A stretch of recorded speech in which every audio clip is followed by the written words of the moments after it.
قبلا بهتون گفته شد که توی منوی اینسرت شما میتونید از تب اینسرت لینک بسازید و حالا به هر صفحه‌ای که مد نظرتون هست لینک بدید و برای هر کسی که مد نظرتون هست بفرستید، یا زمانی که دارن از سند شما استفاده میکنن لینکی داخلش باشه که بتونید حالا هدایت کنید به صفحه‌ای که مورد نظرتونه. من هر صفحه‌ای که بخوام، هر کدوم از اینها رو که بخوام روش راست کلیک کنم میتونم رینیمش کنم، میتونم خروجی بگیرم ازش، پی دی افش کنم، میتونم دیلیتش کنم، میتونم کپی کنم، میتونم مرجش کنم یعنی یکی کنم بخش ها رو، میتونم کپی لینک کنم یعنی این بخش رو کپی کنم. اوکی، این رو بزنم، همینجا بیام کنترل وی رو بزنم، صفحه 4 لینکش برای من اومده که من روش میتونم بزنم و وارد اون حالا صفحه‌ای که مد نظرم هست بشم. انتخاب میکنم که کلش پاک بشه.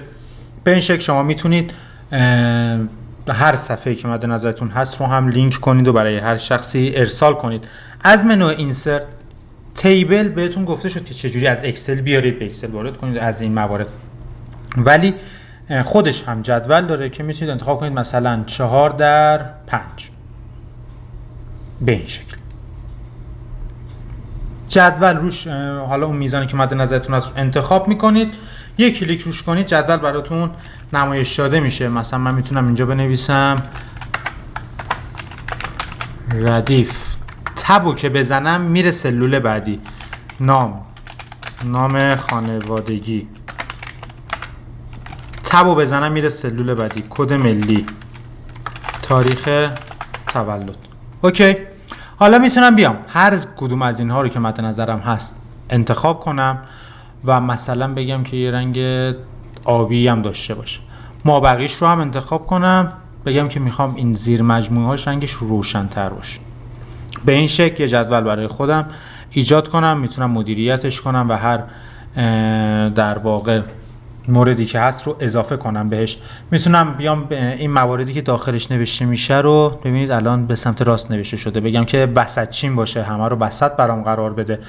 اینجا رو نگاه کنید، میتونم بیام بگم که کل جدول رو برام انتخاب کن، به حالت انتخاب در میاد. میتونم بیام بگم که فقط اون ستونی که من نشانگر موسم داخلش هست رو انتخاب کن، من میخوام نام رو انتخاب کنه، نام برای من انتخاب میشه.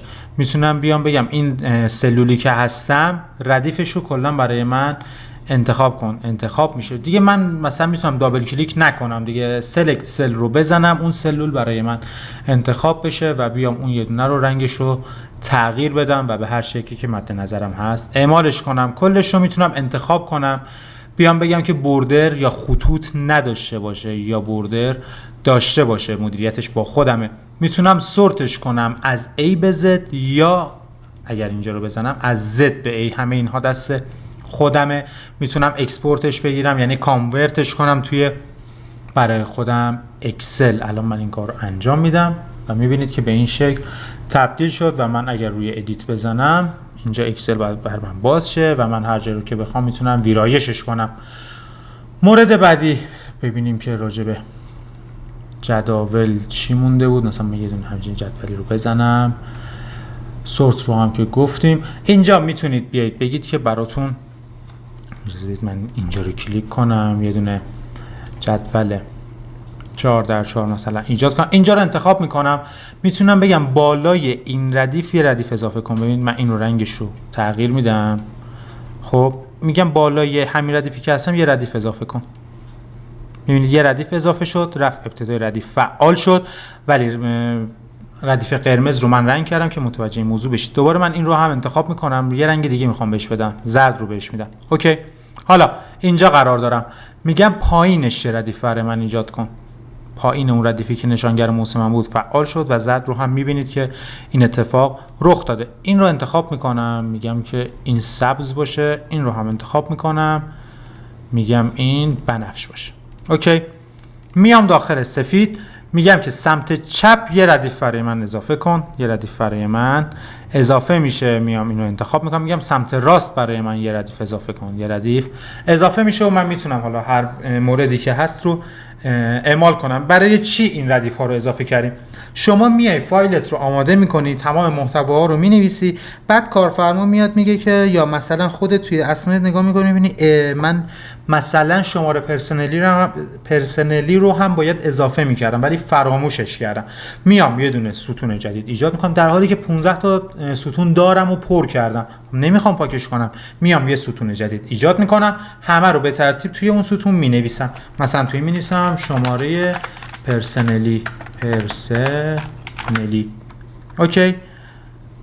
ببینید روی این خطوطش که من میرم نشانگر مونسا ببینید تغییر میکنه. میتونم اینو بزرگترش کنم که به این شکل اعمال بشه. مثلا اینجا شروع میکنم مینویسم دیگه، مثلا 0504 همینجوری هر عددی که مد نظر خودم هست. برای اینکه به 2 خط تبدیل نشه میتونم این رو تغییر بدم، فضاشو بیشتر کنم و به 1 خط تبدیلش کنم. این از جداول که بخش مهمی بود که باید بهتون گفته میشد.